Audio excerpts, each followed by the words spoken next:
We're live. What's up, y'all? Welcome back to our Fish the Moment live stream. We got Randy on tonight, back from two big tournaments and a really good finish over there at the Toyota Series on Pickwick, a top 10, and then a little bit more challenging on Grand Lake, but we're going to kind of break down how Randy fished in those. There we go. Sorry about that. You're good.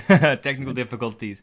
Very common here at the beginning of Fish the Moment live streams. That's how we roll. But anyways, we got a bunch of good information from Randy, and then I'm also going to talk about an interesting theory that's related to tournament bass fishing that is overlooked by, I would say, 95% of tournament bass fishermen, Randy. And it's something that was really prevalent in the last couple tournaments that you fished, and it's something that I've seen in my recent fishing as well, along with other professional anglers I've been listening to. So we're going to break down this really important factor that most anglers really overlook when they fish tournaments, and hopefully help you guys catch some more fish. But how's it going tonight, Randy? Doing good, man. Just trying to recover from the emotional roller coaster known as tournament fishing over the past 2 weeks. It's like, that's the thing about tournament fishing. It's like there are so many ups and downs about it. And I'm not talking like in each tournament, by hour, there's ups and downs. So it's draining after fishing 2 tournaments in a row for sure. Oh yeah, definitely. It's one of the reasons that I did not choose to be a professional angler. Is part of that is the weird hotel rooms, the hundreds of days on the road driving, all that stuff. That is not always all it's cracked up to be. That's the worst part about it, man. It's just the strange hotel rooms and the driving and just getting to and from the tournaments. Once you get on the lake, it's great, but there's a lot to actually get to where you can start catching fish or fishing. For sure. Well, good to see a ton of people on tonight. We got Joe, Timo, Chad, Ernest, Chris, Ryan, Steve. How's everyone going? Michael. Ton of guys on here. Good to see everyone. And hopefully you guys are all enjoying the Fish Moment live stream. You guys are here every single week, so hopefully it's something you guys are liking. So a couple housekeeping items here, Randy, before we get started. First, we have to give a shout out to our sponsors, Bridgeford Foods and the Bass Tank. Every single week, first off, we do a Bridgeford giveaway. We asked people in last week's live stream to leave a comment about the topic of the live stream. And last week, Randy, I was by myself, so I talked about this whole concept I put together about fishing just jigs and crankbaits. And if I catch all my fish on jigs and crankbaits, would that produce the best results for me on the lake for big fish and numbers? And I just did the Catch 15 challenge literally yesterday, and I caught them on a spinnerbait, which you would think would be good, but I didn't get my 15 pounds. And so maybe I was onto something. Maybe I should have just stuck to the jig and the crankbait, and I would have done a little bit better, because for whatever reason, that's just what really works for me. I did pretty well on the spinnerbait, but not nearly as well as that. So that was a interesting deal. But we had one great comment last week from Seymour Bass. He said he actually put some quotes for us, Randy, so I'm going to play along with his script. He says, Johnny, I just made a PowerPoint that blew everyone's mind.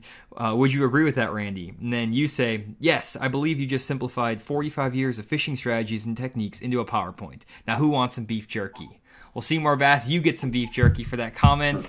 Going to get some Bridgeford beef jerky, 12 packs sent straight to your house. So just email us over at info@fishmoment.com and you'll get a pack of Bridgeford beef jerky. So thanks for the comment. And we'll be doing another giveaway today, halfway point in the stream, and we'll have you guys comment on the topic of this stream. But you don't know what it is yet, so we can't ask you guys for the comment yet. So stay tuned and you'll have a chance to win 12 free packs of Bridgeford beef jerky. Full packs, not like sample packs. They're full big packs sent straight to your house. Huge shout out to Bridgeford. I eat so much beef jerky now, Randy. I love it. It's so good.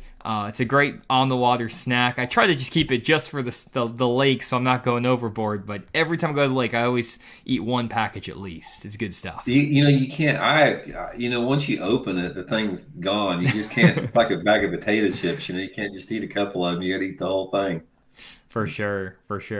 Good deal. And then, obviously, we have our other sponsor, the Bass Tank. I'm repping their merch right now, which is great. And, the Bass Tank has been a great sponsor for us for the last month. We've seen, actually, Seymour Bass. I see him in the comments here. He said he took his boat over to the Bass Tank, and they did a great job. It's been pretty cool. A lot of guys, actually, Randy, have been go into the bass tank, and they may have a specific question about something or other that I've talked about in the video. And I've actually gotten the phone with guys who are getting their electronics installed at the bass tank and was talking them through stuff. So not only do you get great service from the bass tank, but if you have a specific question, they can always reach out to me as well if you have something that you've seen in my videos or things like that related to electronics. So great guys. And if you want to get your electronics installed and make sure you're done the right way, head to thebasstank.com, or you can give them a call right here with this number on their website, and they'll get you set up with any electronics you need. They'll make sure you get the right electronics for what you need, whether you're a crappie fisherman, catfish, bass. We're mainly bass fishermen here, and they won't set you up with a bunch of random stuff you don't need. That's the most important part. I see that a lot, Randy, with guys who just go to like a Bass Pro Shops or something. And not to knock Bass Pro Shops, but the guys that work there may not be actual fishermen. Where like John Sukup, who owns the Bass Tank, has won 2 NPFL Tour events and was leading the Bassmaster Open on Grand Lake after 2 days. So he's an actual tournament bass fisherman, a stud, and he's one of the guys who helps make these recommendations for you. So if you want guys that know what they're talking about, definitely head to the Bass Tank to get your electronics installed. I'm surprised. I saw John's boat at the Bassmaster Open at Grand. He was leading the tournament, and as much of an electronics guru as he is, I'm surprised he only had 1 unit up front. It's like, man, that's cool. I thought he'd have like 3 or 4 of them up there. No, so John and I are kind of on the same page of basically we just want 1 graph. We don't need anything crazy up front. He has a couple graphs off the back, but he has 1 live scope unit off the front. So kind of showing some moderation there, and just gets it done. Yeah, he did get his done in that tournament, man. It's just he's had an incredible season last year. Unbelievable. Yeah, and I'm planning with John. Hopefully, he's gonna be on the live stream next week, so he'll be on the stream next week to talk about how he caught him on Grand. So that'll be a fun stream to see John and talk to him about some of his recent tournament events. And I'm gonna pick his brain. I have an interview with John that we've put on the Fish the Moment live channel. We didn't do it as a live stream; it was just like a video. So you can check that out if you haven't seen that, just on the Fish the Moment live YouTube channel.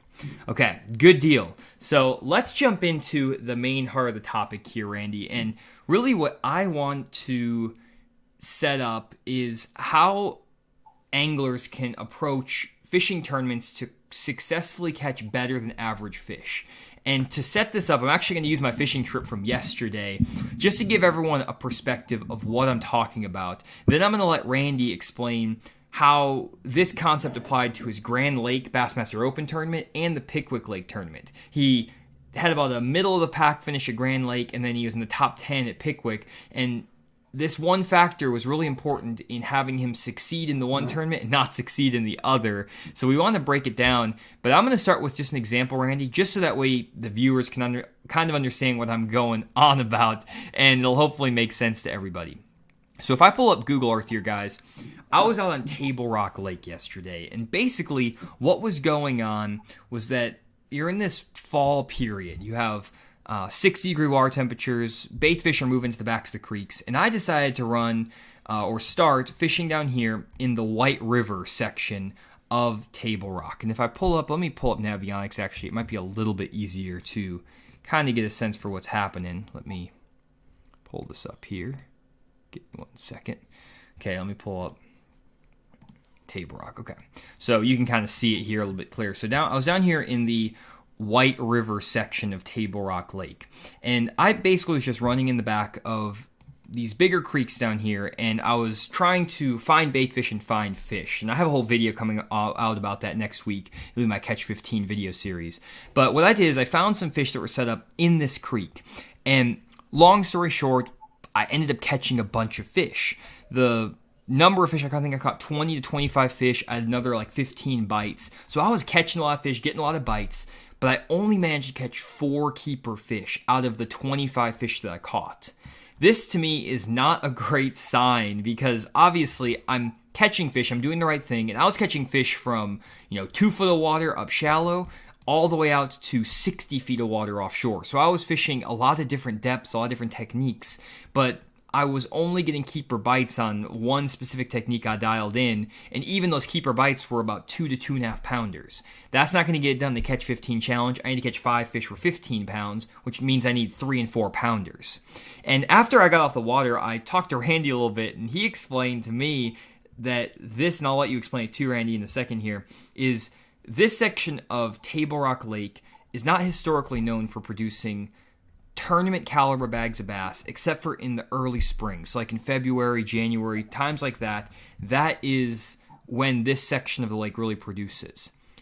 On the flip side, there are other sections of this lake, for example, up the James River, where there's a lot more quality fish in this area of the lake just in general. And if I had caught 25 fish up the James River, there's a really good chance that I probably would have had at least one fish over 4 pounds and a lot of 2.5 to 3 pounders versus catching a lot of 12 to 14 inchers up the White River. And that's something that is really important to understand about your lakes, guys. There are certain sections of a lake every single year that are going to be producing better than average fish. Now, sometimes they're consistent. Like I know on Table Rock, James River is usually always a consistent producer of big fish because there's more largemouth up here than spotted bass. Up the White River, there's a lot of spotted bass and fewer largemouth. So even the largemouth that are there, they don't sometimes eat your bait just because they're competing with all the spots. But up here, you have a lot more largemouth, and this is the section of the lake that I probably should have been in if I wanted to catch 15 pounds of fish because it has bigger fish in it on average. The average fish you catch is bigger. And that's something, Randy, that I think a lot of guys overlook when they're tournament bass fishing. They go to the lake and they just say, I'm going to fish whatever section of the lake because it has clear water, because it has dirty water. Maybe I've caught them there one other time of the year in the past. And they don't think about the fact that the section of the lake they pick, which what I mean by that is like a 3 or 4 mile section of a lake. Sometimes on Table Rock, it's a 10-mile section of the lake. That section just may not have the quality fish biting the week that they're fishing that tournament. They might not have, it may have big fish around that area, but that week or that month that they're there, it's not producing the best fish in the lake. But another section might be. And you might be able to use the exact same techniques, the exact same baits, everything, and still not catch as many fish or as big a fish just because you're in the wrong section of that lake. Can you kind of explain that more, Randy, and kind of show us how that happened on Grand Lake? Because that's something that kind of happened over to you and during that open. Yeah, there's a lot of variables to that equation there. I mean, you got everything from the water clarity, water level, time of year, cloud conditions. But before I get into the Grand, let me go back to the map you just pulled up there, Johnny. Can you pull that back up there, your Table Rock map, back to Rock Creek? Now, here's what we're talking about as far as certain areas having more potential than others. The area that Johnny was fishing, Rock Creek up there, the lake narrows down in this particular area, and the creek is one of the major creeks on the upper end of the lake. So if you look at that creek, Rock Creek right there, it's extremely obvious to anybody that would fish up there. And therefore, that you only got a handful of creeks up in that area, and those creeks are going to attract a lot of attention. On top of that, you don't have the water fertility, the nutrients in the White River like you do at the James River. Now, one of the things, the difference between this is not only this area in Rock Creek that Johnny fished up there, even though he caught a lot of fish, he didn't catch the quality he was looking at. I think that's due to the fact that you don't have the nutrients that you do in the James River. Even though the James River narrows down sort of like the White River does, you have much, less water clarity in there, and that the increased nutrients, the decrease in water clarity is going to put more big fish shallow, which would make the James River better. Now, in retrospect, looking back there, the area that time of year that would have more potential would be the open water, the big lake down the main part of the lake, because you have a lot more going on there. You have a lot more diversity in the things that fish can do, and you have bigger populations of fish because you have fish that are going to be using deep water in the main lake. You've got a lot of coves and creeks. There's just more habitat for the fish. Therefore, those areas are going to be a little bit better. Now, to the Grand Lake tournament, to the point of Grand Lake, what we're talking about is in that tournament, the thing that hurt me at the Grand Lake tournament was my knowledge of the lake. I had too much stuff to go on from past information instead of fishing the conditions. And on Grand Lake, for example, the area that I chose to fish was the Sailboat Bridge area. I'm extremely familiar with it. I know every rock in there. I got a name on it. I've been fishing there for 45 years. Could you pull it up on Google Earth for us too, Randy, just to kind of give guys an idea of what you're talking about? Yeah, let me get this up real quick here. Seeing a bunch of guys over here talking Dale Hollow and a bunch of other stuff. Good to see everyone engage in the chat. Leave us any questions, guys, too. If you have any questions for Randy or myself while we're going through this, just leave at Fish the Moment. Actually, at Fish the Moment Live, or just do like at Fish the Moment. Either way, before you write your question, and then that way we know which ones are questions and which ones are just guys talking to each other. So definitely leave us some questions so we can answer them. And I'm gonna be asking a bunch of questions for Randy too here. So I share my screen here. I just hit present now. Yep. Okay, you got it there? Yep, I got it.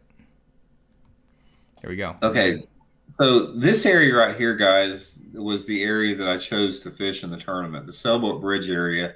Matter of fact, I fished the same area right here. The exact same spot as the guy that was leading the tournament the first day in this area right here. So this area is historically has a lot of bass in it in the fall time of the year. Lots of tournaments get won here. You've got a lot of diversity in stuff to fish. You've got laydowns, you've got docks, you've got rocks, just a lot of stuff going on. But as you noticed here, here's the difference in that. Look at the water clarity in this Sailboat Bridge area right here. Now, in the fish wanted to be shallow in that tournament. Most every fish was caught super shallow in that tournament. But what happens is I was trying to catch them on top waters and shallow crankbaits in this area here, and I was catching some fish, but basically it wasn't happening. As it turned out, this area right through here was sort of the magic sweet spot in here because you had an increase in the water visibility. Your water visibility right in this area through here where the tournament was won was probably another 12 inches clearer than it was where I was fishing here. So I would be fishing the black buzzbait or walking bait or whopper plopper in this area, simply could not generate the strikes. And I would just think that, okay, they just don't want that presentation. But the guys that were fishing in this area right here, throwing buzzbaits and whopper ploppers, were in the top 10 because that increased clarity in here, it positioned those fish. It gave them a little bit more visual ability to detect the bait. And these bass were biting here. Now, I'm not saying the bass weren't here to be caught, but simply the water visibility in this area with the combination of the bright skies and the water temperature and the water level, all three of those factors contributed to the topwater bite being alive in this particular area. And as you went down the lake, I mean, it was sort of the same thing that was going on a little bit. But the thing you had is say if you had a 1.5 2 foot of visibility right here, and we had a foot of visibility right here, and then you had 2 foot of visibility or 3 foot of visibility here. In that particular tournament, with all the elements combined, the water level being at 742, 743, water temperatures being in the low 70s, bright sun, post front the second day of the tournament, all those factors came together, and the lack of fishing pressure came together to make this the area that was the dominant location in the tournament here. For example, Courthouse and Woodard Hollow right here, two of my favorite areas, big party coves. I've partied in here. I've caught fish in here. I've caught crappie in here, everything. I used to take my girlfriends back in here when I was back in college. But anyway, one of the guys the first day of the tournament, he was in 6th place the first day, throwing buzz baits in these areas right here, catching 30 keepers a day. Why, I was up here in the Sailboat Bridge area throwing buzz baits up here, not getting a single bite. So it's not the fact that I don't know how to throw a buzz bait or I don't know the right type of buzz bait. It was the difference in bank angles, water clarity, the position of the areas within the main lake that made these areas have an active population of bass that were ready to bite. And it's pretty interesting, too, Randy, because I was talking to John Sukup, who was leading the Open after day 1 and day 2, on a black buzzbait, and he was also catching some fish flipping a jig, and he caught them in the exact same section of the lake that Nick LeBrun won the tournament, that lower midsection with the clear water. On the third day of the event, he decided to abandon that area and go back up towards Sailboat Bridge where you were fishing, because he thought that without as many boats in the lake, maybe he could catch him better with that in that water. He ended up catching 4 fish for 8 pounds the final day in the same section of the lake that you were spending your tournament. So obviously he was on the right patterns and everything. He knew what he was doing. He was leading after 2 days, but he got himself in that wrong section of the lake, and it really messed him up, and it cost him the tournament versus staying in that same section of the lake. I think a lot of guys get caught up in knowing, hey, I can catch fish on a certain type of bank or a certain type of lure with a certain retrieve, and they completely forget that macro picture, that high-level picture that the section of the lake, the 3 mile of water section that you're in, can have just as much of an impact, if not more, than any other factor you're fishing. Yeah. Well, here, I'll just sort of let you share a little bit what went on in my mind in that tournament here. This area here, guys, I know every single inch of every one of these cuts right here. When I take, this is a big area I take my guide clients to. You know, I've crappie fished in here for years, bass fished. I mean, I know this. I know every house in every one of these things. I've fished hundreds of days in these coves here. So, but in that tournament, I felt that this area right here had more potential given the conditions we had here. I thought that the bright bluebird skies, it would work to my advantage to be in this little bit more off-color, dirty water. Plus, this area was receiving actually more fishing pressure than the area that I was fishing. So from that standpoint, I put together all of the information that I had, the experience on the lake. I rolled the dice with this area here, and it was just, it didn't work. And that's the whole thing about bass fishing. You can't cover the whole lake. It's like when you're practicing for a tournament, or if you're just out trying to find fish for a weekend, you have to make an accurate decision on what part of the lake you want to fish. And a lot of that, you know, it's just a guessing game. Nobody knows for sure which is going to be the hot area. I mean, you can have an idea based upon those environmental conditions, but the things that actually trigger bass to bite, especially the quality fish, there's a variable there that we just don't understand. It's like bass are where you find them. And a lot of times, one of the biggest things that you can do to yourself to not beat yourself up about, over analyzing your fishing is just remember that bass are where you find them. Don't over intellectualize, don't over analyze where they should be. They're simply where they are. And a lot of that is just covering water until you get a bite or two and capitalizing on that. Yeah, and there's 2 ways to kind of go about that, Randy. I found with finding a section of the lake. We have a great question here from Patrick. He says, how is a normal fisherman supposed to know which part of these lakes hold bigger fish? Nobody's going to tell you that, especially if you're fishing tournaments. So, Patrick, a couple things. One, obviously, part of that comes from experience on a lake. You just learn that over the years. Like, Randy knows where the bigger fish live on Grand just from years of experience and what seasons those sections are good. I've learned that on like Table Rock and other lakes and Grand, for example, just from fishing out there and experiencing it and going to certain sections and sucking, and then other sections I catch bigger ones. But one thing that I've found that's been extremely productive for me, and I'll kind of explain this with pulling up Table Rock, I find a lot of times that instead of trying to go to a certain section of the lake like I did this past weekend down here on Table Rock, where I pick this section of the lake and then try to figure out the fish. That's something that I did during this last trip, and I normally don't do that. And I did it because I was trying to make a specific video, which was silly. And I wasn't fishing the moment, I was fishing for a video, which is not ever going to work out well for me. But I basically said, I'm going to fish this section of the lake, and I'm going to force myself to figure out how to catch them. I ended up figuring it out, and I caught a ton of fish. And so for catching fish, it worked out. I always feel like I can go to a certain section of the lake and more often than not figure out a way to catch them. But when you're fishing tournaments, when you're fishing for better than average fish, for 3 and 4 pounders, a lot of times going to a certain section of the lake and just figuring it out is not always the best unless you know that's where the big fish live. So instead, what I like to do is pick a technique that I know will catch big fish. And Randy, you've done this as well in the past where you say, I know they're going to bite a topwater in this tournament, or I know that a topwater bite is going to be present on this lake. So if I was going to do that, like for myself, if I was coming out to Table Rock and I said, I know that they're going to be biting, let's say a football jig, and I just know I can crush them on a football jig on Table Rock somewhere and catch 3 and 4 pounders.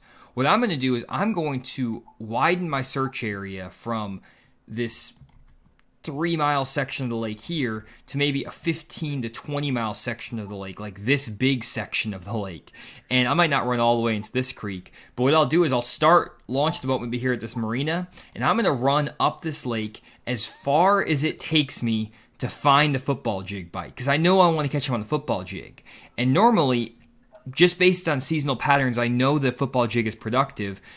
I might have to go from this area down here at the very bottom of the lake and run all the way up till I get to this section of the lake. And for whatever reason in here, the water visibility, the wind direction, the available cover, something is going to cause those fish to be on a football jig. And maybe I can catch them off of these points out here really well on a football jig in 30 to 50 feet of water. And I'm catching 3 to 4 pound smallmouth and largemouth.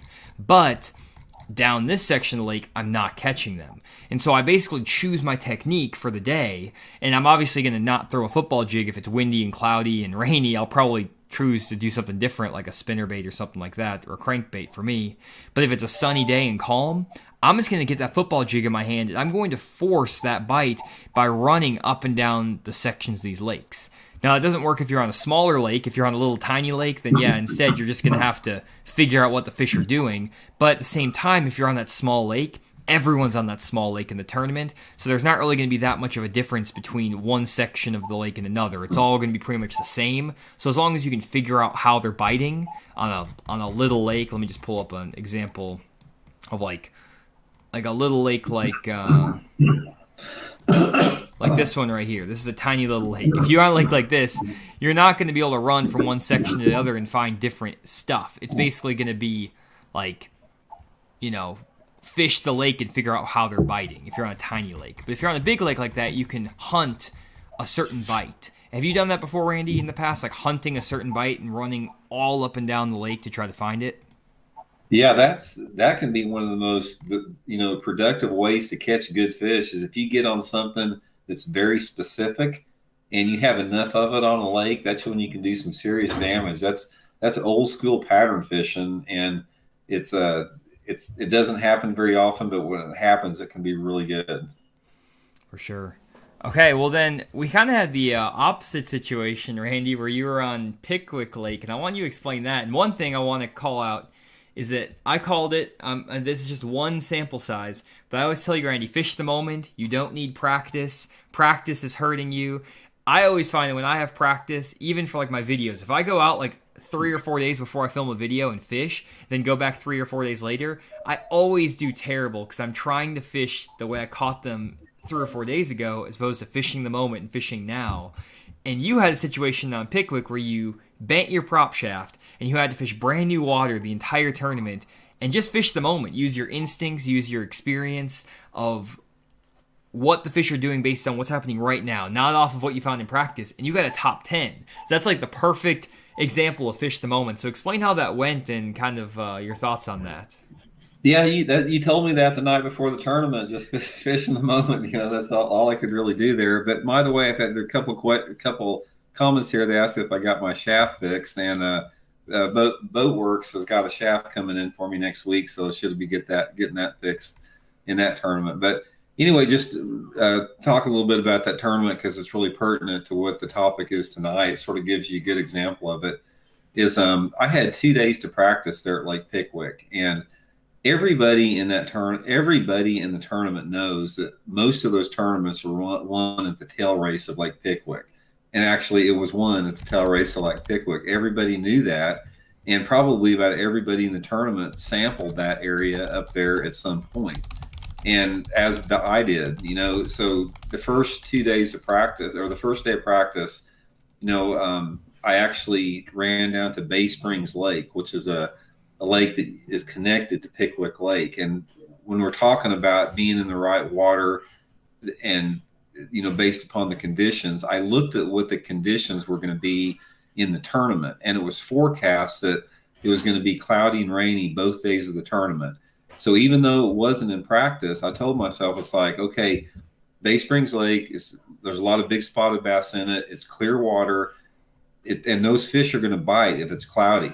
So the first day of practice, I went down there and it was cloudy up until about 10 o'clock, and I didn't catch anything. It's like I could not get a dang bite in there, and I couldn't believe it. It looked really good. Lost my clouds about 10 o'clock in the morning and just tried to catch some fish, and I couldn't catch anything.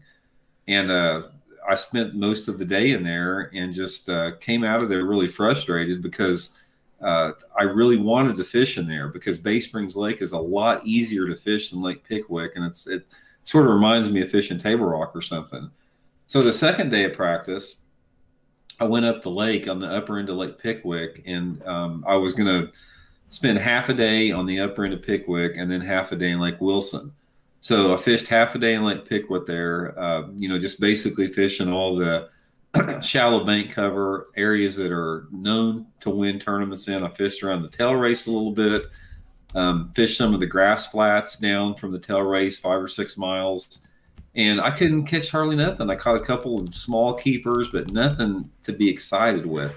And the second half of practice, I launched in Lake Wilson, and I didn't get any bites up there at all. I mean, I saw Mike Iaconelli up there fishing, and I never got a bite in Lake Wilson.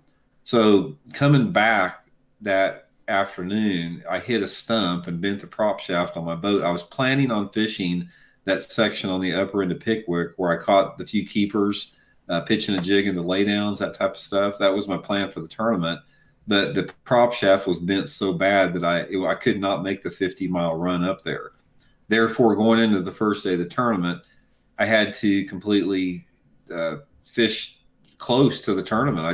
I didn't even know if I could make it a mile away. It was bent so bad that I thought the thing would vibrate off the motor the first mile I ran it out there.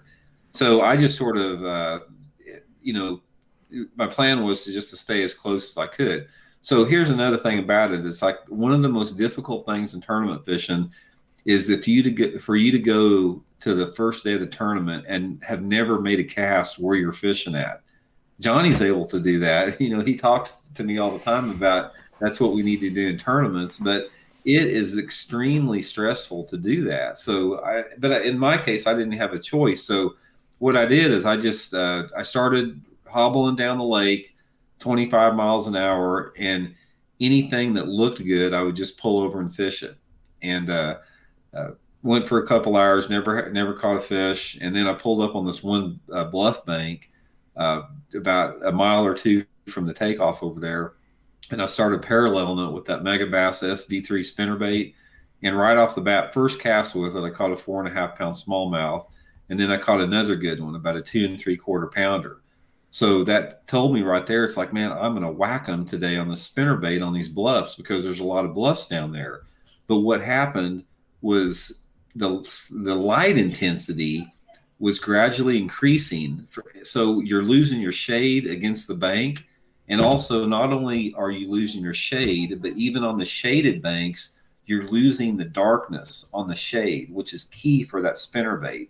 So what happened is over the next hour or two, that bite completely went away, because I lost the light intensity that I needed, even though there was a lot of water like that. I was in the right water, but I did not have the right conditions.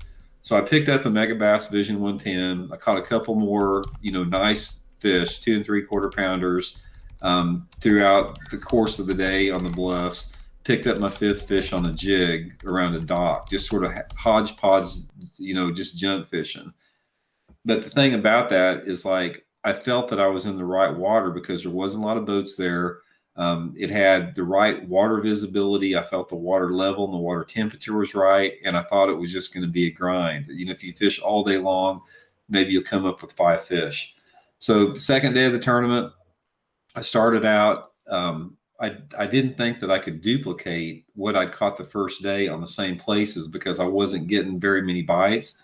So I decided to run the pattern, and I started at the area that I finished up the day before, and I just started working my way up further. And right off the bat, about the first hour, I caught a big one, like a 4 1/4 pounder on a jig behind a boat dock, and then caught another just small keeper, just down a couple more docks. And I said, okay, it's going to be a jig on the dock deal. And then I fished for like 3 more hours without another bite on the dock. So it's like, at this point, what are you going to do? So I had about, it was 1 o'clock. I had I had to weigh in at 3:30. And I said, I just got to make some type of decision. I'm not in the right water. I've got to find the right water, what that's going to be, because, we didn't have any wind. It was bright. It was starting to get a little brighter. It was, it was cloudy, but it was still, the light intensity was picking up. And I said, well, the only thing I know is I remember about 10 years ago, I caught some good ones just off this long, rocky stretch of canal. So I ran about 20 miles down the lake to this stretch of, rocky bank. And I had about an hour and a little over an hour and 15 minutes to fish when I got there. Right off the bat, I caught a 3.5 pounder, caught a couple more good keepers, caught my limit, kept catching some keepers, culling out. Had about 20 minutes left to fish before I had to run in, and I caught another one about 3 3/4. And they were biting. They were just biting everywhere. And I knew that I was going to be close to making the cut, and I didn't know if I could make it back in. I was 25 miles away from the takeoff. Prop was vibrating like a mother. I thought it was going to vibrate off of there. And I left with 20 minutes. I left early, and I got back to the weigh-in 20 minutes early. So, that was the day there. But the point was, when you're talking about finding areas of the lake that are alive, you don't really know what that is. Everything about that is sort of a guessing game, and it's a gamble. And you have to make those moves, and you have to give it. My rule is pull up to an area you've never fished before, give it 15 or 20 minutes. If you catch them, fine. If you don't catch them, make another move. And eventually you're going to find those fish. If you keep repeating that process and keep moving around, you're going to find them. But in bass fishing, you always have to make two decisions. Do you want to change area, or do you want to change technique? And most of the time it's area, because if you're in a good area, you can have the technique that's not the best technique, but you're still going to catch fish because you're in the best area of the lake. And nobody's got it figured out, because if everybody knew what the best water was and the area of the lake that was the most alive, then they would dominate tournament fishing. But that's why everybody out there has good days and bad days on the water. Yeah, that's a great deal there, Randy. I think it just really goes to show that importance of not getting too caught up in what the fish are doing. And honestly, and this is something, I don't fish tournaments, guys, you know this, and I want to start experimenting with this. Randy, we're actually going to do some tournaments this next spring. We're going to do them this spring, but a bunch of stuff came up. But we're going to try to do some tournaments where we go out one day, practice. Next day, we don't practice. Or one tournament, we practice. The next tournament, we don't practice. And try that sort of deal. And it's going to be fun just watching me and Randy struggle between fishing shallow and offshore. That'll be a blast. So we're probably going to suck. That's like the moral of the story is Randy and I are going to suck. So one of us is going to want to be fishing out in the middle of the lake, and the other one's going to want to be fishing down the bank. But we'll figure that out. But the thing that I think that's going to be interesting is just trying that not practice fishing, because you're really fishing your instinct and fishing the moment. And Randy, how often would you say that your practice days are better than your tournament days? I would probably say 9 times out of 10 your practice day is better than your tournament day. Would you agree with that? Yeah, your practice days are almost always better than your tournament days, because you're fishing loose, and it's just like what Johnny said, you're fishing in the moment. You're not fishing on what worked, for you the day before that. And you stay open-minded. But there is so much to be said for fishing loose, open-minded, and not getting locked into something and forcing a bite that's not working. I mean, there's so much to be said for that. But, it's tournament fishing. It's a tough thing, and it's a frustrating, tough, endeavor for anybody to get into. And, it's the decisions that you make in tournament fishing is you make those decisions based upon the best information that you have at the time. And, sometimes those are right, and sometimes they don't work out. For sure.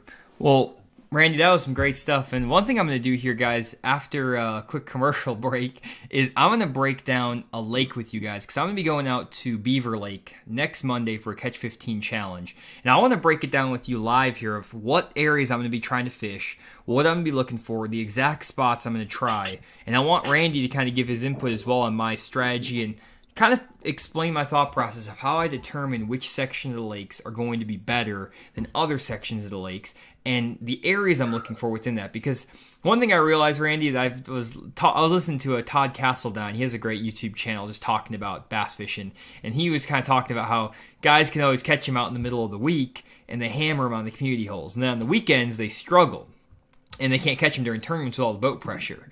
And one thing about me is I grew up fishing tournaments. Literally, the only time I would ever fish when I was younger is in tournaments, because nobody in my family fished. I grew up just literally, the only time I would ever fish is in like youth tournaments or whatever tournaments, just because I could get in a boat with somebody. So my whole mindset is set on tournament bass fishing from the very beginning. And I hardly ever fish like easy community holes anymore. I do sometimes like offshore, because offshore they're not as pressured, but even offshore I fish the most random off the wall stuff, and I'll see people catching fish down like an obvious bank and I'm like, I can't believe you catch him there. So it's ingrained in me. Like, I fish weird stuff just because that's how I've always had to do it to compete in tournaments, and I hate fishing around other people, so I love fishing just random stuff. But we'll kind of explain how I do that as well. But before we do that, let's do a couple housekeeping items. First, would really appreciate if you guys head over to our website, fishthemoment.com, and checked out our Fish the Moment lake breakdowns. We have a ton of lake breakdowns for lakes all across the country. Randy has a lot of shallow water breakdowns. I have a handful of offshore breakdowns, and I do plan on getting more out here as well in the near future. But we're trying to get as many as we can. You get 40 GPS waypoints that are transferred straight to your fish finder, and they'll show up like waypoints like this, and we'll give you detailed area descriptions of what the areas are, the ideal fishing conditions, and the baits to throw, along with keys to actually fishing that lake. We have fall breakdowns for this season, and you can check those out here. We have a ton of them. And then we even have some winter breakdowns for December through January. So if you guys want to get a head start in preparing for this winter, whether you have winter series or just want to get out there and try to fish in the winter, definitely check these out. We'll be adding more as the season moves on, so Randy will start making more of these winter breakdowns, and I'll be making some offshore breakdowns as well. And if you don't have your lake here listed and you want to get some breakdowns for your lakes, you can always head down and get a personal lake breakdown. There's a few more available this week actually already. Normally they're sold out. We restock every Monday, so definitely check out these personal lake breakdowns if you want to have Randy look at your lake if it's not already available on our main lake breakdown page, and that can be broken down for any season. So that is that. Again, huge shout out to our one of our podcast sponsors, the Bass Tank. Check them out if you need any bass fishing installation needs. Great guys, and they do a great job, great service. And then one other thing is we want to let you guys know about our Bridgeford beef jerky giveaway for the week. So every week we give away a free case of Bridgeford beef jerky. This week, Seymour Bass won the case of Bridgeford beef jerky. So just email us, SeymourBass at info@fishmoment.com. We'll send you 12 packs of beef jerky straight to your house. And for this week, I want you guys to let us know in the comment section down below what the most impactful thing you learned from this live stream was. What did you learn from this whole discussion with me and Randy? Because one thing I always find interesting, Randy, is anglers at different skill levels take away different types of information. So I really like to kind of hear, when we talk about this broad topic, what do different people take away? Because that always helps my teaching, so I can focus on certain points of emphasis and things like that. So all of these questions I asked for the Bridgeford beef jerky giveaway, I'm using them to kind of learn and improve what we do here on the channel. So definitely let us know what the most impactful thing you learned from tonight's stream was, and you'll have a chance to win the case of Bridgeford beef jerky. Okay, enough of all that. Let's get back to bass fishing. So let's jump into Beaver Lake. Beaver Lake, good fishery, not the best fishery in the world. Catching 15 pounds out here is, well, explain that to people on the stream, because some guys, they'll see me catching 15 pounds and they fished St. Lawrence River up north and they're like, 15 pounds, that's nothing. Everyone catches 15 pounds. What's the level of difficulty of catching a 15 pounds for 5 bass on Beaver Lake, Randy? Well, yeah, like I said, 15 pounds is difficult on any lake in the country unless you're fishing the northern smallmouth lakes, and it's pretty easy.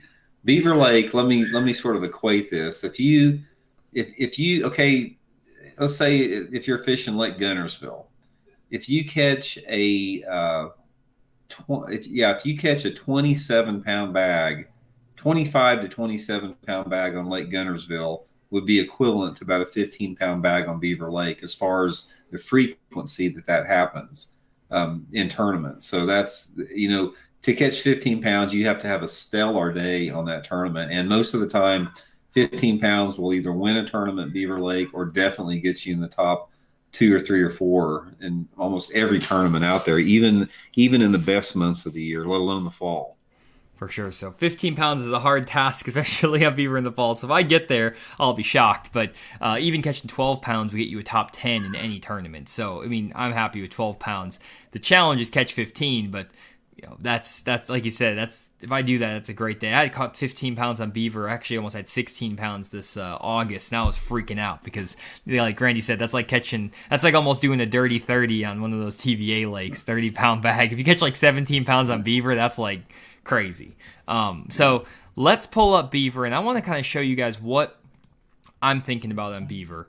One thing right away that I want to figure out whenever I'm looking at a lake like this is what section of the lake I'm going to fish, and that really is going to dictate where I launch my boat in the morning, if I'm going fishing for fun or if I'm fishing in a tournament or whatever, where I'm going to run from the boat ramp.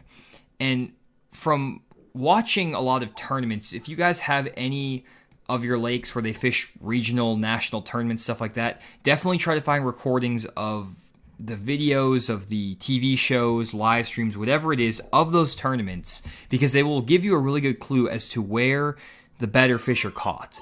And Randy's fished a lot of tournaments on Beaver Lake as well. So where do you think, Randy, where would you say the best fish on this lake are caught? The best chance to catch a 15-pound bag? Yeah, traditionally it's going to be somewhere above the Highway 12 bridge between there and Hickory Creek, for the most part. I mean, like I said, there's bags like that caught all over, but I'm guessing the majority of those bags are caught from Highway 12 above. I know that's a big area, but it depends on the time of the year. The water levels, the time of the year. If the water levels are high, then the area where the split is, with the White River and the War Eagle, you have a lot of bushes in the water up there. They can produce some big bags. But other than that, I'm going to guess that Highway 12, Montanay, Hickory Creek area puts out as many quality fish as anywhere on the lake. For sure. That's definitely what I found as well. If you can get basically in this lower section, part of that, Randy, like we talked about, there's dirtier water. And one thing you'll notice, guys, if you're fishing on a lot of lakes that are deep and clear, is your dirtier water sections of the lake are going to have more nutrients in them. And there's just more water that's coming in. It's bringing in more oxygen and bugs and life and plants and all that stuff. So you're going to have a better population of forage, and usually you're going to have a better population of largemouth bass. And the strategies I'm going to use to determine where I'm fishing a section of a lake depends on where I'm fishing. So, for example, if I was going to fish, Randy, on the Arkansas River down here, maybe I'm going to make a different decision if I'm fishing the Arkansas River here versus whether I'm fishing on Beaver Lake. And I'm going to be doing videos on the Arkansas River and other places, so I'll explain my thought process on the sections of the lake based on the different types of lake. There's so many factors that go into it, as Randy mentioned at the top of the show. But for Beaver Lake, basically, this bottom section of the lake is where you're going to find the most consistent big fish bite.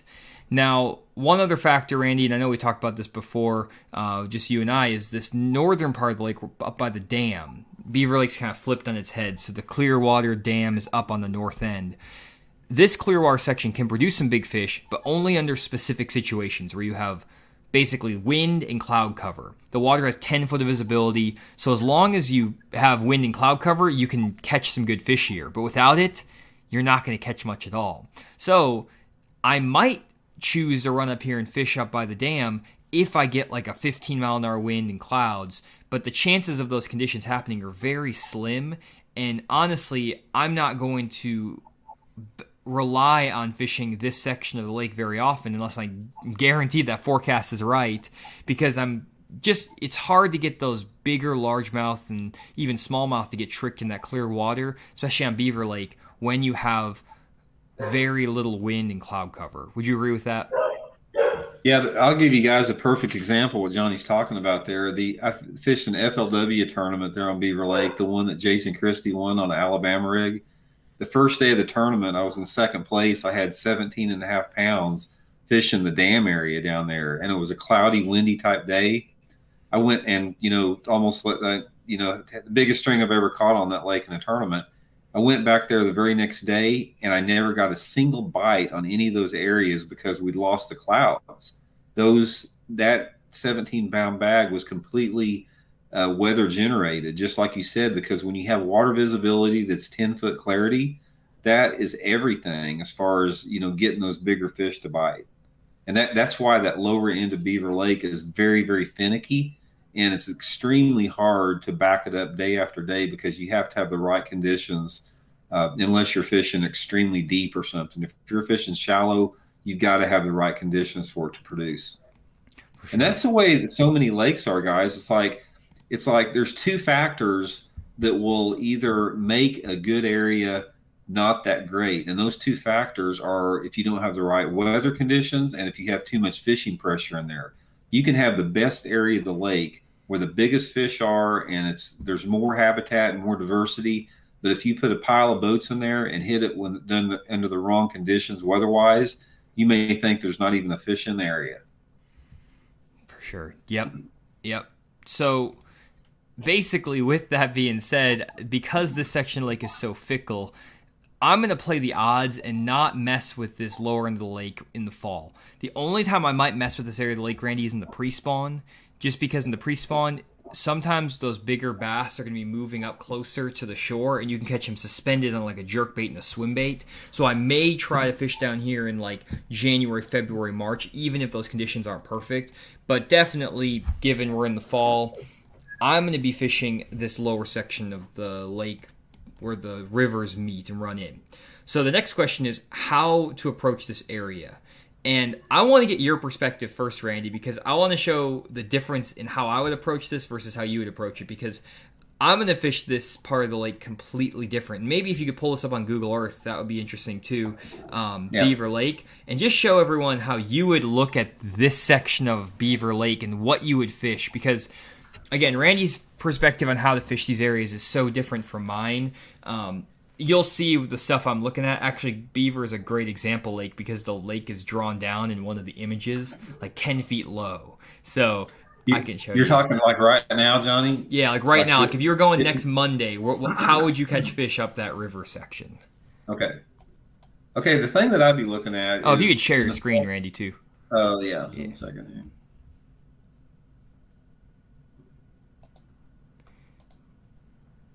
Yeah, someone is saying here, Hawk said 15 pounds is hard. I would have thought 20 would be standard, or maybe that is in Texas.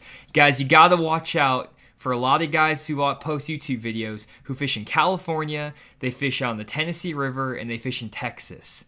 They're catching giant bass because they live in the best lakes in the entire country. If they're fishing Guntersville, Lake Chickamauga, places like that, those places are just loaded with big fish. So catching a 20-pound bag out there is not nearly as difficult as it might look, especially if you're fishing in like Texas and stuff like that. If you're going out in Texas in the middle of the week, you can catch a 25-pound bag of fish pretty easily, even if you're not that skilled of a fisherman. The lakes that Randy and I are fishing around here, Grand Lake in Oklahoma. I mean, Grand Lake, yeah, there's some 15-pound bags that got caught, but halfway down the field in a professional tournament, like 80th place was like 5 or 6 pounds for 2-3 fish. So you're not, like, that's a really bad weight, where if you're over in Texas, maybe 13 pounds would be 50th place or halfway through the field. So got to be careful with seeing a lot of guys and assuming that, they're really good because they're catching big fish on easy lakes. That's something I've seen a lot. Well, yeah, I'll put it this way with Beaver Lake. I've probably fished a dozen national tournaments on Beaver Lake over the past 20 years, and I've seen one bag over 20 pounds in 25 years of fishing tournaments on that lake. And that's against fishing against guys like Rick Clunn, Larry Nixon, Denny Brower, one bag in 25 years over 20 pounds. So And that was Brian Thrift, right? It was like in the pre-spawn. Brian Thrift, I think. yeah, I think it was like a Carolina rig bag. I mean, Alabama rig bag, that type of deal. So Yeah. okay, the way that I would approach this time of year is the first thing I'm going to do is I'm going to run as far up the river as I can get, basically. So this is way up the War Eagle here, and what you're looking for in this particular area, the first thing that I'm going for is I'm going to get on the flats. And you can see right here on these flats, look at this isolated wood out here on the flats. Now, these would be, this is stuff that was just deposited from when the lake was flooded out, bend in the river here. You got some, shallow isolated laydowns and just root wads and stuff like that. One of the first things I'm going to do with the water being low is low water is going to suck these fish in tight to this shallow cover in the stained water here. So I'm going to now I'm not going to be fishing these rocky banks, the channel banks here. I'm going to go to the adjacent super shallow flats across from the main thing. Every river that you fish, you'll have a channel bank like here with the deeper water, and you'll have an adjacent flat. And what you do in the fall time of the year, how I would approach it, is I get on these mud, gravelly, flat banks, and I'll just cruise down here and I'll look for any type of isolated cover. Now, it could be like something like this lay down out here. See these stumps right here? These are probably in 1 to 2.5 foot of water. And I would hit these isolated targets right here because it's going to get overlooked. Like this lay down right here, everybody else would be over, on the opposite side, deeper side, but I'm going to be over in this super skinny water on the adjacent flats, and even some of this stuff out in the middle here too, if it's shallow enough. That's going to be the first thing that I'm looking for too. Now, the second thing that I'm looking for in this particular area is I'm going to go back down the lake to where the first docks start. And what happens again is in the fall time of the year when the water's low, these docks are going to have some super shallow water on the inside portion and on the walkways. And one of my favorite techniques in the fall time of the year when the water's low is I get on the inside part of these docks, and I don't care if the water is 12 inches deep and gin clear, which it's not here, it's to be more stained. These fish will live on the inside part of these docks here, and I'll just pitch a jig on those inside corners around the walkways, that type of stuff, and run as many of these isolated docks that I possibly can. Those would be that's the first two things I'm going to do. Now, the third thing that I'm going to do is I'm going to try getting on some of these channel banks like this and looking for some type of isolated laydowns. You can't see it here because the shadows, but a lot of these channel banks are going to have blowdown trees on them. They may not have very many blowdown trees, but I'll be looking for blowdown trees on these channel banks. Pitch a jig, possibly throw a square bill crankbait on the edge of them if the water's not, too clean. But my game plan in this particular tournament, if I was up here, would be to fish the extreme upper portion here, looking for isolated targets, looking for individual fish. I'm not looking to pull up on any of these places like Jonny does. Jonny looks for groups of fish. I look for isolated rogue quality fish, and that requires it requires moving around a lot more. It requires pulling that troll motor up and down, idling around, being super stealthy on your targets, because when you're fishing up here on this isolated stuff like this right here, you can scroll in on this again. If you're fishing these isolated targets, the difference between somebody that catches them on this stuff and somebody that doesn't catch them is how you approach this in the fall time of the year, because you can't just slop into this area. You have to sneak up on these areas super slow, and you have to make very accurate, quiet presentations from all different angles, from this angle, from that angle, come around this angle. And it's an art form. Like I said, it's something you have to determine the personality of the fish. Sometimes the fish want to chase. Sometimes they don't want to chase. Sometimes they want a moving bait. Sometimes they want a bottom bait. And every one of these areas here, that's why a lot of people fish the river arms in the lake, but not many people catch them. You may have 50 people up in here fishing in the river arm, and there'll be 2 boats that actually catch fish because they capitalize on the subtleties of the skinny water fish up there. That's some good stuff right there, Randy. That's really cool. Seeing the differences in style and what you'd be doing, what I'm doing. Actually, the style we'd be doing this time of year is somewhat similar. You'll kind of see some similarities if you stop sharing your screen there, Randy. I'll kind of show you what I'd be doing. It's similar in ways. And you actually stole one of my patterns, because one thing I was going to do is talk about how I was going to fish some boat docks, because I love fishing boat docks, even though it's not the most complicated pattern. I'll explain why I fish boat docks. Boat docks are my favorite type of cover to fish if I can. And I'll explain that why here in a second. But I'll pull up Google Earth. So Randy talked about fishing back in this section of the creek. And he was, again, back here on these isolated laydowns. And that's something I've seen Randy do a ton. And I lose confidence fishing these isolated laydowns after fishing about 30 of them. And I'm like, I can't do this anymore. But Randy, he'll just keep on trucking. And it's kind of like me graphing around offshore. But what I prefer to do is try to find areas in similar scenario where basically, if we're back here where Randy was, you're looking at this shallow flat that's in 1.5 feet to 2 foot of water. And there's isolated pieces of cover. I do the same thing, but what I would be looking for are areas where you have isolated rock or hard spots as opposed to isolated laydowns. Usually when you can have an isolated hard spot on a flat, it's going to hold potentially a school of fish or 2 or 3 good fish versus 1 fish. I'm also going to be looking for isolated cover like Randy was talking about, but it's not going to be visible isolated cover. So for example, what I'm going to be looking for, and this is just an example image, this is not exactly what I would be fishing potentially depending on the water level, but there's a rock pile right here. You can see it. There's like 6 or 7 rocks on this really big flat, and this rock pile might be out of the water when I get there, but there probably is going to be other rock piles that are out here under the water. And if I actually mark this rock pile, I'm just going to drop a pin right here just so you guys can see it. If that lake is at a higher pool, for example, that rock pile is now under the water.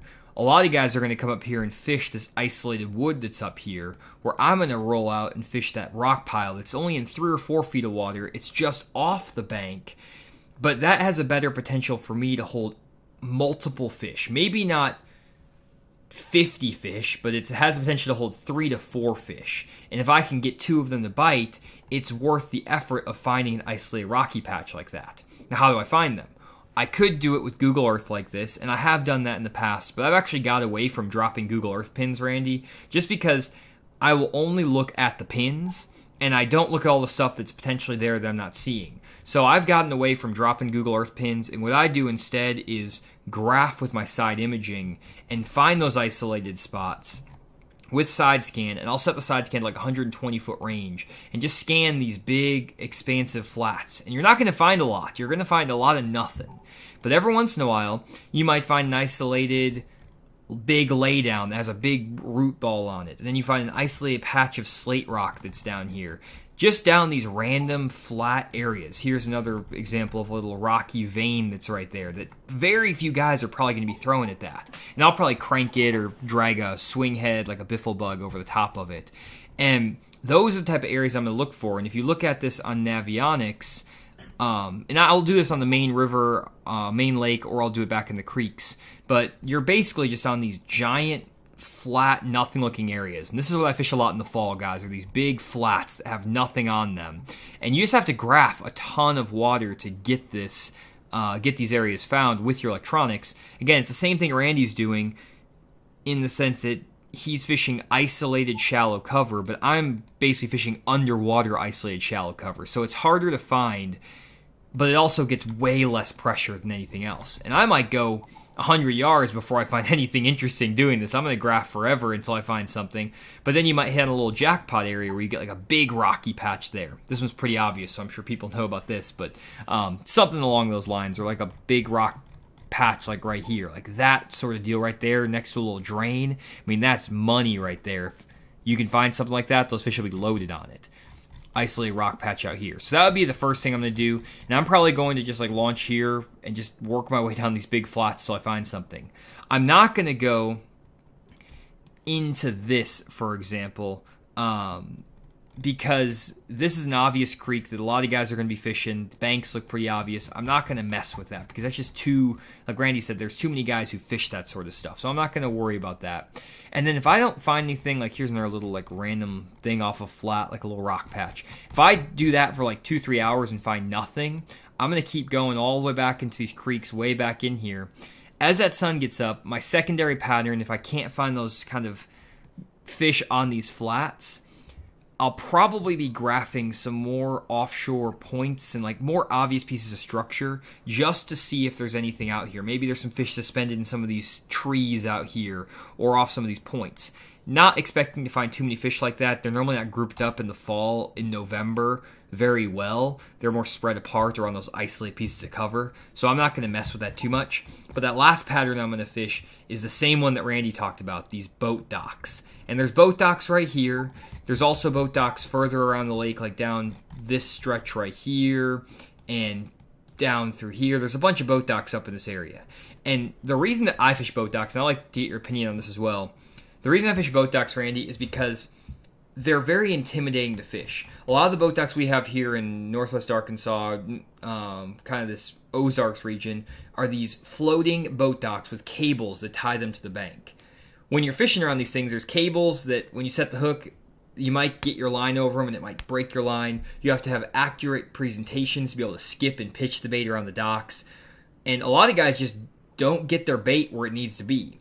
And basically, it's much easier for guys to just work a crankbait down this rocky bank versus trying to get their bait in weird behind places around boat docks. And usually those boat dock fish will get less pressured by the average angler because you need a really experienced caster and someone who's good around these obstacles to get these fish to bite. So of the skill level shallow water techniques, fishing boat docks is one of the highest skill levels. You need the highest skill level to fish boat docks effectively. And I love skipping boat docks. I love casting around them. I used to cast a bunch. I won a couple casting kids national championships, and I just love skipping boat docks. So if I can make that happen, I'm going to do that.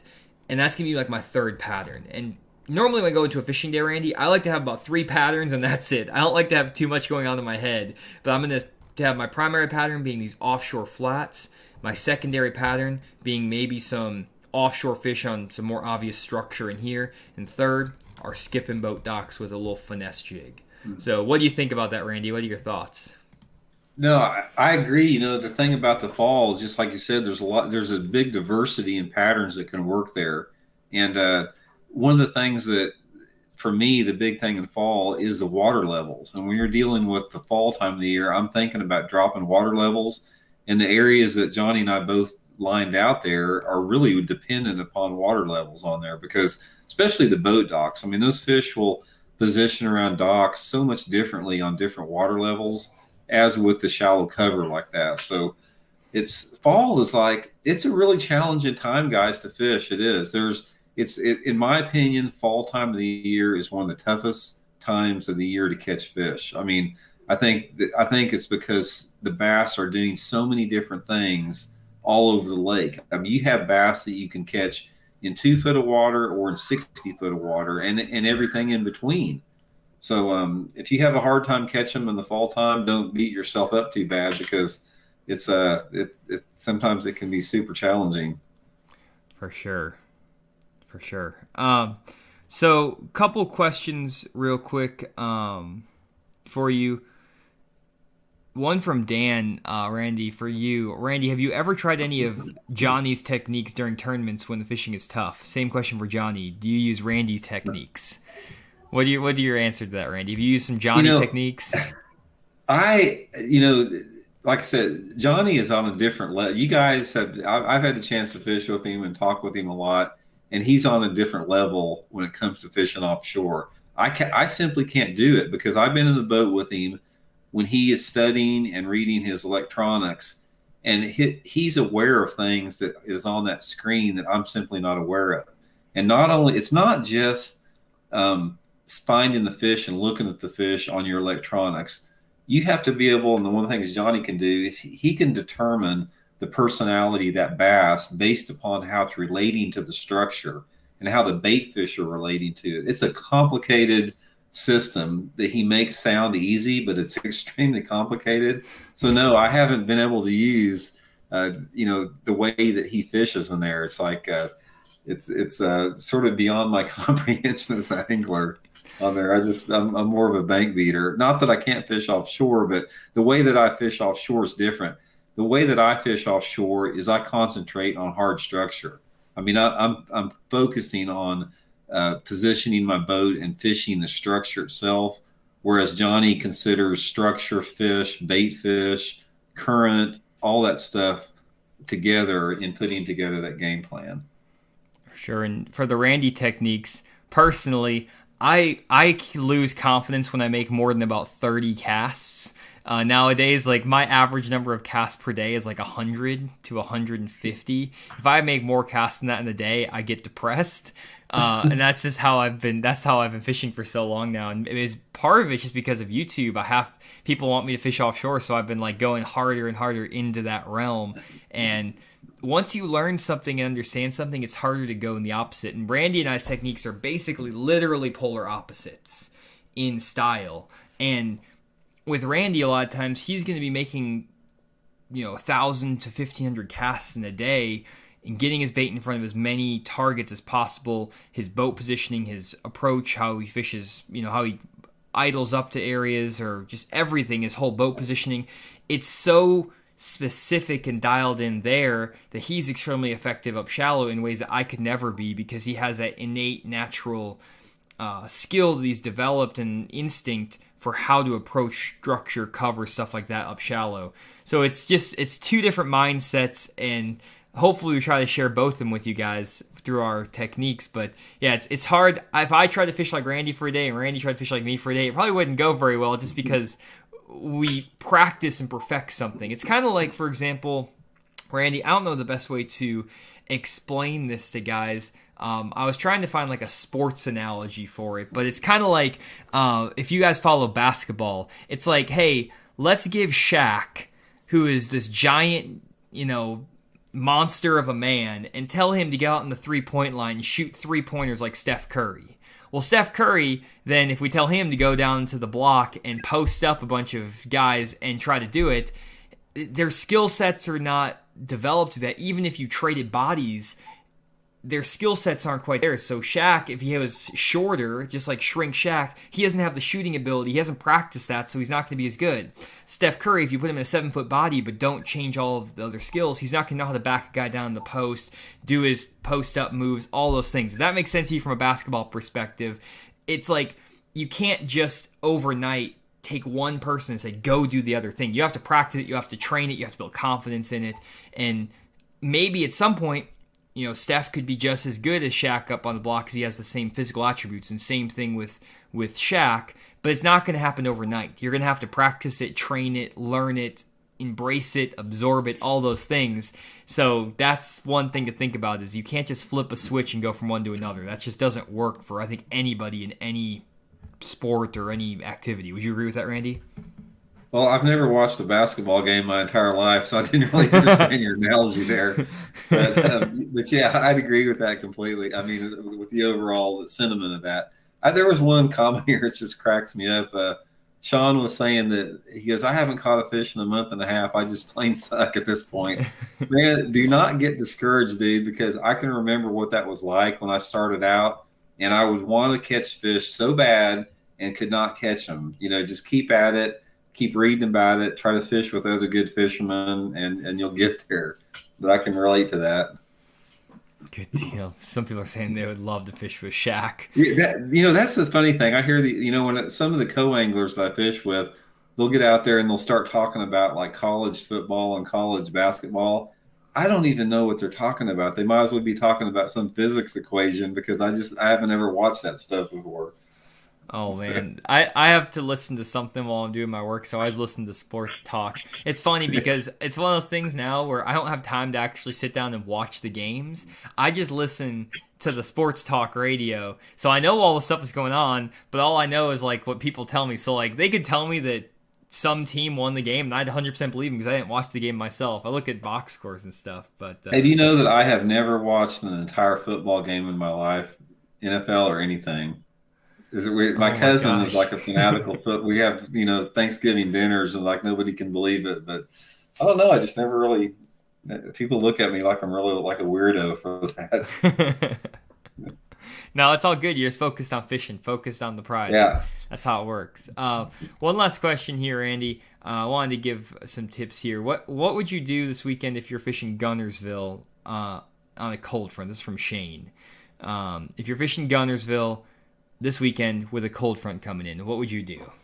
The thing that I would do is I would get on the main river channel, probably somewhere uh, from the Saudis above, the North and South Saudis above on the main river channel, uh, next to the milfoil line on the main river channel, and I'd throw a big swim bait, like some type of a 5-inch paddle tail swim bait, like on a 3/8 ounce head, parallel those particular grass beds. That's a good way to catch them. I've caught them down there.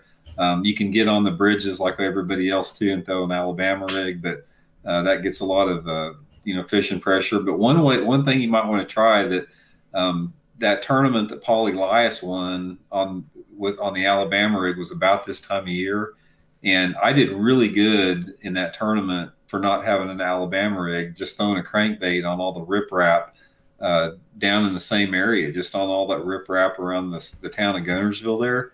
So just get on there with a little shad pattern crankbait and parallel that riprap, and you'll catch some fish. For sure. And if it were me, I would probably be trying to find. I would be finding some fish on some offshore grass. That's just what I love to do. So I would find one of those creeks with the bridges, and I would be 200 to 300 yards from those bridges in some grass. Somewhere around those choke points, because some of the fish are going to be moving in and out of those creeks, and I just try to find some grass patches, isolated grass patches.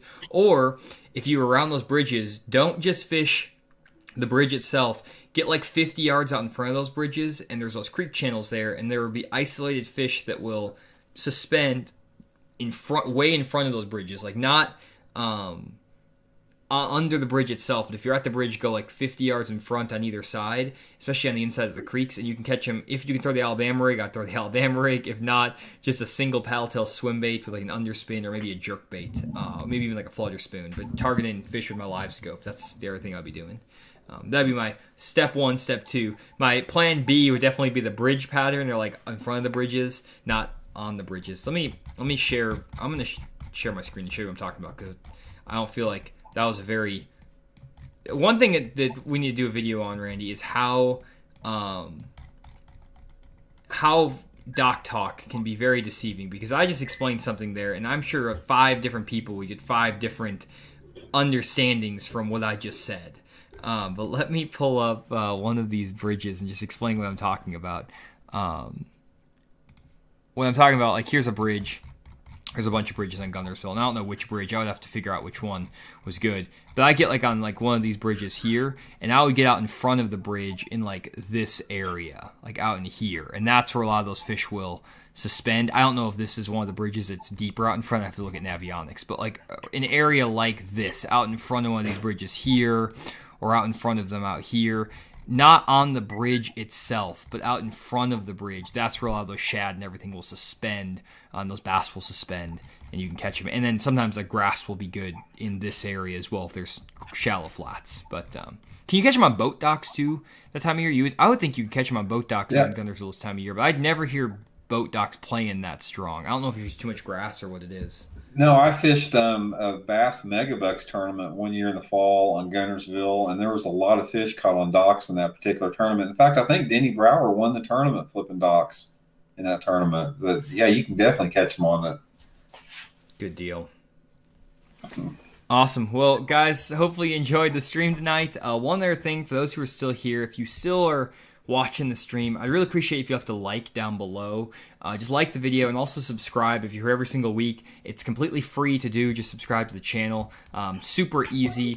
And finally, if you guys are not subscribed to the main Fish the Moment YouTube channel or to Randy's YouTube channel, Intuitive Angling with Randy Blockett, just go onto YouTube, type in Fish the Moment, and subscribe to my main channel. It has like 120,000 subscribers. This one has like 9,000. And also subscribe over at Intuitive Angling with Randy Blockett. We make more videos videos than just these live streams. I do edited content of me actually fishing on the lake. Randy has great daily uploads about just a ton of fishing topics. So definitely check out those channels if you haven't already. And other than that, hopefully you guys are enjoying the streams, and we'll see you guys next week. Hopefully we'll have John Sukup on. I don't know if Randy will be here or not. I haven't asked him yet, but maybe we can get him to have some discussion with John about live scope. Even that would be interesting. That would be there you go. That would be something for the ages right there. Battle of the Titans. I promise I'll be nice. Hey, now I know you like him. But you can say, hey, he knows moderation because he has one graph up front, so you have at least a common ground to start off of. Yeah, if he would have had like 3 or 4 units up front, it would probably colored my my perception of him. But yeah, I was pretty impressed with that one unit. There we go. Hey, got to 100 likes. Appreciate that, guys. Awesome deal. I need to start doing a like goal for this stream. That might be the thing. You don't get bridge for beef jerky unless you hit the like goal. That's a little bit mean, but I might have to start doing that because, desperate times. Anyways, Randy, appreciate you joining me tonight, and we'll see you all guys next week, next Tuesday at 7 p.m. Central Standard Time for another Fish Moment live stream. Shout out again to Bridgeford and Bass Tank for sponsoring the podcast, and we'll see you guys next week. Have a good night.